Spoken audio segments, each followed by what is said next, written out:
Panama में एक नहर है जिस नहर का नाम है पनामा नहर। ये पनामा नहर बहुत जरूरी है। यहाँ पर देखिए ध्यान से, ये जमीन पूरा बंद था, यही देश है पनामा। तो पानी वाली जहाजों को अगर इस साइड में जाना है इधर के ओर या यूरोप से कहीं पे, तो इतना घूम के जाना होता था इस साइड में, या इवन अमेरिका को भी जाना था तो इतना घूम के जाना होता था इस साइड से। तो यहीं पे काट दिया गया और नहर बना दिया गया पनामा नहर, जिससे कि 7,000 किलोमीटर की दूरी घट गई, 15 दिन का सफर का टाइम बच गया। तो ये पनामा नहर बनाया गया। पनामा नहर से यूरोप की पनामा देश की अर्थव्यवस्था में कोई दिक्कत नहीं आई है। करोड़ों करोड़ों रुपया कमाता है हर महीने। कंटेनर जो जहाज जाती है ना, तो जहाज वाला कहता था कितना रुपया लीजिएगा जहाज का, तो कहता था कि 10-20 लाख दे दो, तो कहते थे हाँ ले लीजिए। पनामा की कंपनी देखी कि ससुरा ये तो आराम से दे रहा है, मतलब ज्यादा कमा रहा है। तो पनामा वाला कहा कि ना, हमारा जहाज से मतलब ना है, कितना कंटेनर लादे हो, हर कंटेनर पे हम 6,000 रुपया लेंगे। समझ में गया? हर कंटेनर पे 6,000 लेंगे कंटेनर पे। हुआ किसी भी कार्गो शिप में अभी के समय में 2,000 से कम कंटेनर का नहीं ले जाता है। तो 2,000 कंटेनर है। देखिए 2 छक्के 12, कै गो जीरो, 3 3 6, 6 गो जीरो बैठा दीजिए। काई दहाई सैकड़ा हजार 10,000 लाख 10 लाख करोड़, 1 करोड़ 20 लाख। समझ में क्या? 12 करोड़ कहाँ हुआ है? 1 करोड़ 20 लाख, 1 करोड़ 20 लाख। सोचिए, एगो जहाज पे मांगिएगा तो कितना मांगिएगा? 10 लाख 20 लाख। दिमाग लगाया। इसलिए जब कभी आप किसी से कोई चीज लेना चाहते हैं, मतलब किसी से आप चाहते हैं आपको प्रॉफिट हो, तो आप बात कीजिएगा यूनिट प्राइस पर, एगो का कितना। क्योंकि एगो पे अगर आप 1 रुपया बढ़ाएंगे तो सब पे ज्यादा बढ़ जाएगा। लेकिन जब आप खरीदना चाहते हैं तो होलसेल की बात कीजिएगा। समझ में आएगा? जैसे मान के चलिए किसी को अपना 1 बीघा खेत बेचना है, तो 1 बीघा में लगभग कितना, 20 कट्ठा होता है, 20 कट्ठा। 1 बीघा खेत बेचना है, तो आप 1 बीघा का रेट मत लगाइएगा, कट्ठा का कहिएगा, कितना रुपया कट्ठा बेचेंगे। समझ में आ गया कि नहीं आ गया? तो कट्ठा भाई कट्ठा क्या हो जाएगा, बढ़ जाएगा। कितना कम कराएगा, ज्यादा नहीं।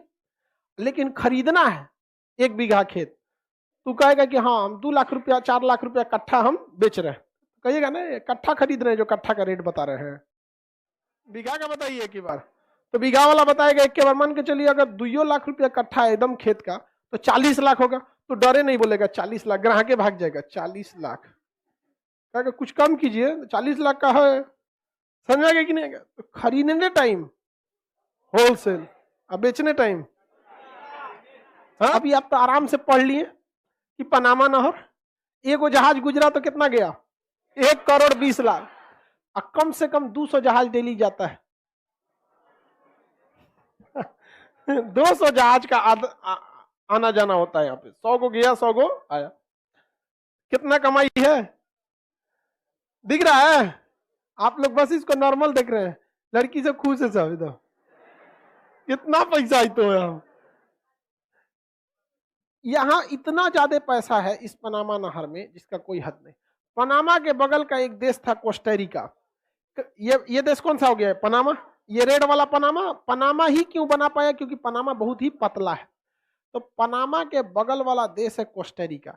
ये कहा कि हमहू अपना को काट देंगे, हमारे पास से भी जहाज जाएगी, हम 1 कंटेनर पे 6,000 नहीं 5,000 लेंगे। हाँ, इधर से आएगी तो हॉर्न मारेगा सब जहाज वाला, कितना रुपया? कहेगा 4,000, तू कहेगा 3,500, इन्हें मोड़ रे मोड़, तू कहेगा 3,200 इधर। बहुत होता है कि नहीं होता है? घेर लेता है यहाँ पे। तो कोस्टारिका इसको बनाना, इसका बगल वाला देश कौन हो गया? कोस्टारिका। इसका प्रतिद्वंदी नहर कौन बनाया? कोस्टारिका।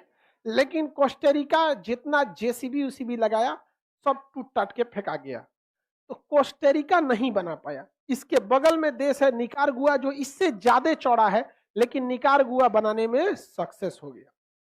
अब आप फिजिकल नक्शा में देखेंगे तो आपको समझ में आएगा कि कोस्टारिका पतला जरूर है, लेकिन वहां पे पहाड़ है। और वही निकारागुआ में देखिएगा तो निकारागुआ में पहाड़ नहीं है। और एक और फायदा है कि निकारागुआ के अंदर एगो झील है। निकारागुआ के अंदर क्या है? एक तो झील है निकारागुआ। कौन झील है? निकारागुआ झील। तो जितना दूर झील है उतना दूर तो खोदना ही नहीं है? और उसी में से निकाल देगा। अब यहां से कौन चिल्लाएगा? निकारागुआ। सस्ता। हाँ, पनामा के बगल में, पनामा का प्रतिद्वंदी नहर कौन बना दिया? निकारागुआ। कौन बनाया? निकारागुआ बना दिया। बताइए निकारागुआ को फायदा होगा कि नहीं होगा? हम तो कहते हैं कोस्टारिका भी बम लगा के उड़ा दे पहाड़, वो बना है। 3 गो हो जाएगा तो कंपटीशन बहुत तगड़ा होगा। समझ में आ गया? लेकिन देखिए, ये छोटी कंपनियों में या छोटे छोटे लोग में कंपटीशन होता है कि कंपटीशन के चक्कर में वो अपना भी लॉस कर लेते हैं। बड़ी कंपनियां ऐसा नहीं करती। जियो बढ़ाया, एयरटेल भी बढ़ा दिया। समझ में गया? एयरटेल वाला कहा सब कि भाई पैसा हमारा पास नहीं है। जियो का कोई बात नहीं, हम बिगाड़ देते हैं लोगों को फ्री में 4G। तो बिगाड़ने का काम कौन किया? जियो। सब कहे से चाबस चाबस एकदम बढ़िया। 1.5 साल तक फ्री दिया, सबको आदत लग गया। अब आदमी उठते मोबाइल देखता है। समझ में गया? ये सब जाके गवर्नमेंट ने टिकटॉक को बैन किया तो यूट्यूब ने ना शॉर्ट्स निकाल दिया। जितना खलिया बैठल है सब चल रहा है टिकटॉक करवा, इस पे घसकाते रहो, खत्म नहीं होगा। अब बढ़ा देंगे सब। वोडाफोन आइडिया भी क्या कर देगा? बढ़ा देगा। अब आप नहीं रह पाएंगे, बिना मोबाइल आप रह पाएंगे लड़की सब? ये तो और दुका दुका देखती रहती है सर, कैसे खाना बनाया जाता है। तो बंद हुआ, बहुत खतरनाक सही हुआ।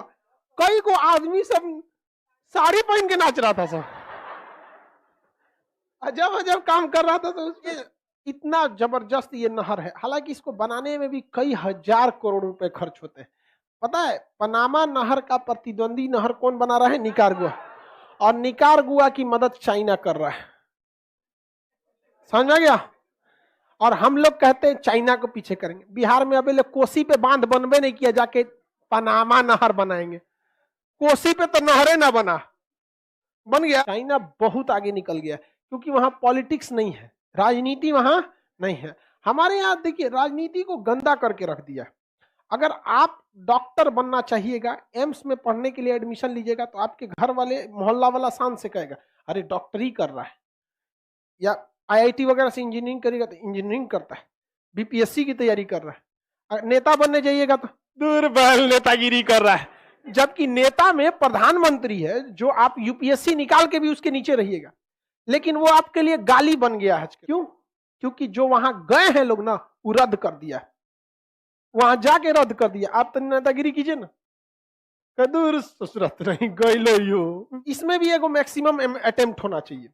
UPSC में मैक्सिमम अटेम्प्ट है कि नहीं? अब सबका अपना अपना एक अटेम्प्ट है। इतना किसी का 5 है, किसी का 6 है। 6 में निकला तो निकला, नहीं तो जाइए। इसमें कोई अटेम्प्ट नहीं, लिमिटेड होना चाहिए कि नहीं होना चाहिए? 2 से 3 अटेम्प्ट दीजिए, हुआ तो हुआ, नहीं तो गए, जाइए। एक IAS उतना पढ़ लिखने के बाद 60 से 65 साल पे रिटायर हो जाता है, लेकिन ये लोग एक पैर कबर में भी रहेगा तब भी हाँ हमको वोट देना है, तुम्हारे लिए स्वर्ग में आरक्षण दिलाएंगे। ये निकारागुआ नहर कौन बना रहा है? चाइना। चाइना इसको बना रहा है। चाइना के पास अथाह पैसा है, पूरी दुनिया में सड़क बनवा रहा है, और हम लोग अपने यहाँ नहीं बना पा रहे हैं। तो हम लोग के यहाँ इस सब चीज को ध्यान देना चाहिए। तो ये हो गया आपका कौन सा? ये सेंट्रल एशिया में आते हैं। ये जो सॉरी सेंट्रल अमेरिका, छोटका छोटका जो है सब किस में आता है? सेंट्रल। इसमें 7 गो देश है। एक तो ग्वाटेमाला के 4 गो पड़ोसिया, ग्वाटेमाला, बेलीज, होंडुरास, एल सल्वाडोर। ये 4 ठो इसके दोस्त हो गए सब। और 3 गो पनामा के दोस्त, पनामा, कोस्टारिका, निकारागुआ। नहीं बना रहा है। देखिए सूरज के अंदर नाभिकीय संलयन होता है और परमाणु बम के अंदर नाभिकीय विखंडन होता है। तो पूरी दुनिया लगभग जितने डेवलप कंट्री हैं, इंडिया भी है जिसके पास नाभिकीय विखंडन की क्रिया है, तो हम लोग कर लिए विखंडन। हम लोग के पास संलयन की क्रिया नहीं है। चाइना ने संलयन को भी बना लिया है। बहुत ज्यादा देर की बात नहीं है, 2024 लास्ट में भारत में भी इसको बना लिया जाएगा। भाभा एटॉमिक रिसर्च सेंटर इस पर काम कर रहा है, बना लिया जाएगा। ऐसा नहीं है कि बहुत बड़ा कीर्तिमान। सूरज में जो क्रिया होती है वही क्रिया उसने अपने प्रयोगशाला में कर दिया। मीडिया वालों ने कहा सूरज बना लिया, हम माथा पीट रहे थे यार, क्या क्या दिखाता रहता है, सूरज बना लिया।